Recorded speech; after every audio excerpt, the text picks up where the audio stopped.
Et la citation de Martin Luther King dit que toute personne qui n'a pas trouvé les raisons pour lesquelles elle est prête à mourir n'est pas faite pour vivre.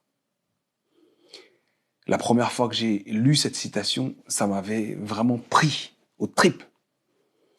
Mais c'est une réalité.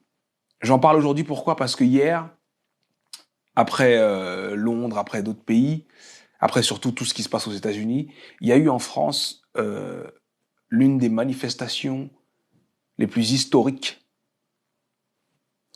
en ce qui concerne la communauté noire et les injustices envers la communauté noire. C'est vrai que c'est une manifestation qui est surtout une manifestation d'injustice, mais dans le cas d'espèce, c'est une manifestation d'injustice subie par la communauté noire. Pour ceux qui ne savent pas quelle est l'histoire d'Adama Traoré, pour ceux qui ne savent pas quelle est l'histoire d'Assa Traoré, je vous dis en 2 mots, ce qui est arrivé aux États-Unis à George Floyd est arrivé en France à Adama Traoré il y a 4 ans. Et ça fait 4 ans que Assa Traoré, sa sœur, se bat pour obtenir la justice. Alors, oui, il y a des marches, oui, ça trouble l'ordre, j'ai vu tout un tas de choses, oui, c'est pas comme ça qu'on fait, on n'aurait pas dû faire comme ça, c'est pas la bonne façon de faire, ou oui, il y a le coronavirus, machin. Aux États-Unis, ils disent aussi ça. Hein. Aux États-Unis aussi, ils disent ouais, coronavirus, et pourquoi ils ont cassé les magasins, et pourquoi ci, et pourquoi ça. C'est important de ne pas rester dans ses bottes et de son point de vue quand on veut essayer de comprendre l'autre. Quand tu veux vraiment essayer de comprendre quelqu'un d'autre, faut que tu changes ton point de vue réellement, que tu te mettes dans ses pompes, tu vois. Si quelqu'un est au premier étage et que toi tu es au 27e étage, tu peux pas connaître la réalité du premier si tu descends pas au premier. Donc c'est important de mettre tout ça en perspective et comprendre que les policiers sont ceux qui sont censés faire respecter la loi, mais on parle de cas où les policiers sont les meurtriers.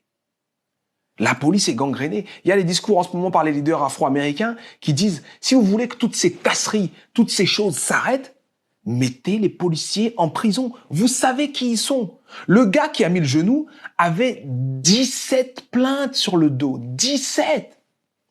Quand tu regardes la vidéo qui est très douloureuse à voir, tu te rends compte qu'effectivement le gars dit « S'il vous plaît, s'il vous plaît, s'il vous plaît, s'il vous plaît ».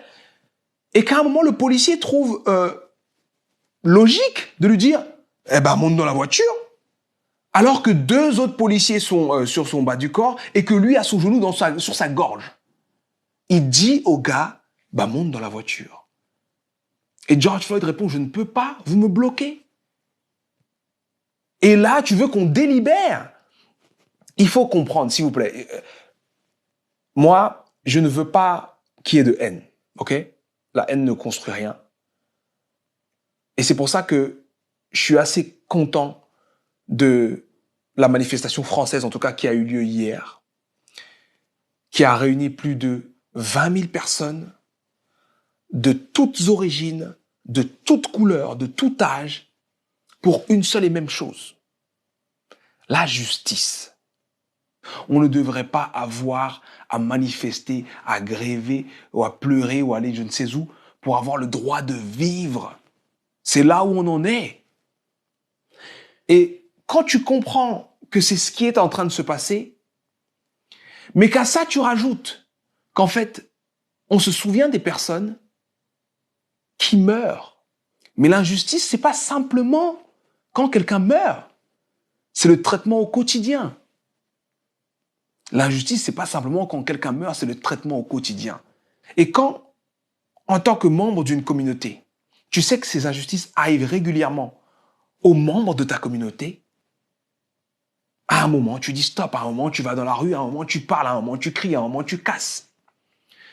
Et le ministre de l'Intérieur a dit, c'est de la violence, il ne devrait pas avoir de... Du moins, la violence n'a pas sa place en démocratie. Mais Monsieur Castaner, permettez-moi de vous rappeler que la démocratie, ça veut dire le pouvoir au peuple. Ça vient du grec, démos, kratos, le peuple, le pouvoir. Démocratie, ça veut dire le pouvoir au peuple. Quel autre pouvoir il reste au peuple, à part descendre dans la rue et manifester son mécontentement? Il faut se rendre compte que si tu demandes, dans la situation actuelle, à la communauté noire ou à toute personne qui prend à bras le corps ce combat et qui ne veut plus voir de telles injustices, qui ne veut plus voir des gens mourir simplement pour leur couleur de peau en 2020. Quand tu comprends qu'on est dans cette situation-là, tu peux pas leur en vouloir d'en arriver où ils en arrivent là. Tu peux pas. C'est comme si tu es dans une bibliothèque. Tu sais que les règles de la bibliothèque, c'est on travaille en silence, on fait pas de bruit. Maintenant, pendant que toi, tu es en train de travailler en silence et que tu fais pas de bruit, quelqu'un vient essayer de te voler, te frapper ou t'agresser. Est-ce que tu penses qu'on doit t'en vouloir si tu cries « Oh, il y a quelque chose qui marche pas ici ?» Est-ce que tu penses que le référent de la bibliothèque, au lieu de te parler du problème, va te dire c'est une bibliothèque ici, on n'est pas censé faire de bruit. C'est un cas particulier. On ne fait pas d'omelette sans casser les œufs. La réalité, c'est que pour toute communauté persécutée, c'est une vie de dernier. Tu vois, c'est une vie de dernier. Moi, j'ai grandi en tant que dernier de famille, dans ma famille nucléaire, dans ma famille élargie, même dans mon quartier et tout ça, j'étais un dernier, j'étais le petit garçon chétif. Et parce que j'étais le petit garçon chétif, j'étais vulnérable, voilà. Et donc j'ai vécu des injustices. Et quand je suis allé voir ma mère pour parler des injustices, elle m'a dit, tu sais, la vie est injuste, mon fils, et c'est comme ça. J'étais dernière et je sais ce que c'est. Mais je veux te dire une chose. Tu peux grandir et tu vas grandir. Et il faut que tu grandisses. Et il faut que tu deviennes suffisamment fort et suffisamment grand pour que ça décourage les gens. Ça les décourage de venir oser essayer de t'assujettir. Oser essayer de te faire subir des injustices. Et ça, c'est mon message de la fin. Pour tout membre d'une communauté persécutée, il faut savoir que ton devoir, c'est de devenir meilleur. Donc continue à te renseigner, continue à lire, à chercher la vérité. Continue à devenir meilleur. Parce que tu n'es pas seulement là pour profiter de ta communauté, tu es aussi là pour apporter à ta communauté. Et meilleur tu seras, meilleure sera ta communauté. Maintenant, comme je l'ai dit plus tôt, je ne veux pas la haine. Je pense que il faut pas mettre le focus sur la couleur de peau, parce que le racisme, quand il va d'un côté vers un autre, il peut revenir de l'autre vers l'un. C'est-à-dire que un blanc peut être raciste d'un noir, et parce que le noir a subi le racisme du blanc, le noir devient raciste du blanc. C'est pas ça qu'il faut faire. L'homme est bon ou mauvais. Il faut éduquer les hommes. Donc peu importe ta couleur, éduque autour de toi. Corrige ceux qui ont des légers biais, qui disent des choses pas très nettes, pas très correctes. Corrige-les. Éduque tes enfants. Sois un exemple. Sois un exemple du respect. Parce qu'en fait, le racisme, ça se vit de différentes manières. Il y a le racisme du genre « je n'aime pas tel » ou le racisme du genre « je ne donnerai pas le respect à tel ». Et c'est là où ça pose un problème. Tout le monde mérite le respect. On n'est pas à une époque où on peut tolérer que des gens n'aient pas droit au respect. Tout le monde mérite le respect.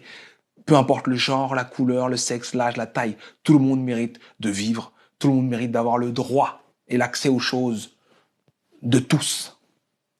Tu mets pas quelqu'un dehors parce qu'il a une certaine couleur ou un certain sexe. Tu ne tues pas quelqu'un parce que tu décides qu'il vaut moins que toi. Et c'est là où il y a un problème. Moi, je suis pas là pour dire il faut que tous ceux qui sont racistes aiment les Noirs ou aiment les Arabes ou aiment les Juifs ou aiment... Il faut que tous les sexistes aiment les femmes ou il faut que toutes les féministes aiment les hommes. T'as le droit de pas aimer. Mais il faut du respect. Il faut du respect, il faut de la considération. Parce qu'en fait, que tu le veuilles ou non, on doit vivre ensemble. On doit vivre ensemble. Et c'est pour ça que quand il se passe des choses aussi graves, il faut savoir qu'il y aura des conséquences graves. C'est inévitable.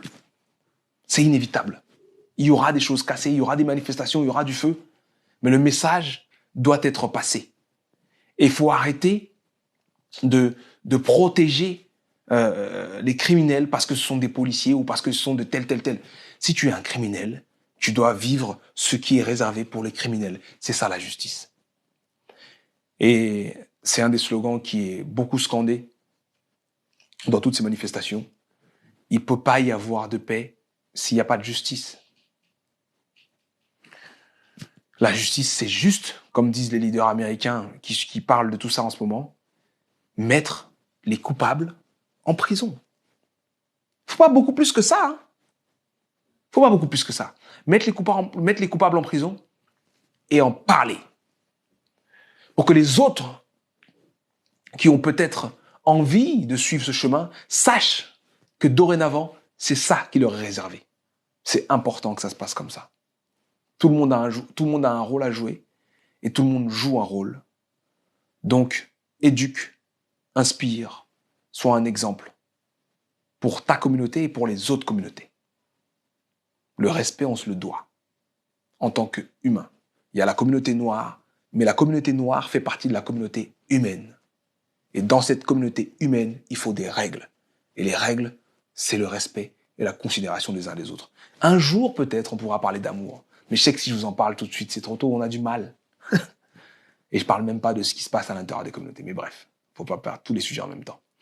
En tout cas, je m'étais pas exprimé sur le sujet, alors j'ai pris le temps de le faire. J'espère que cette vidéo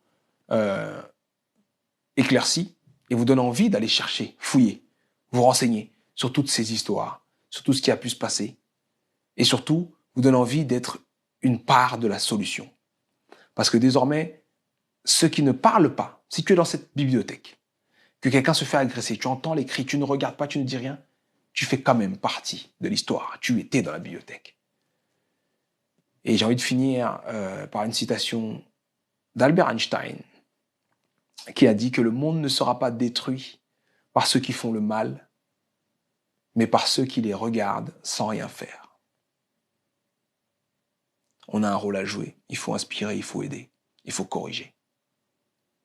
Nous sommes le monde. Si on change, le monde change. Prenez soin de vous. C'était Sudei.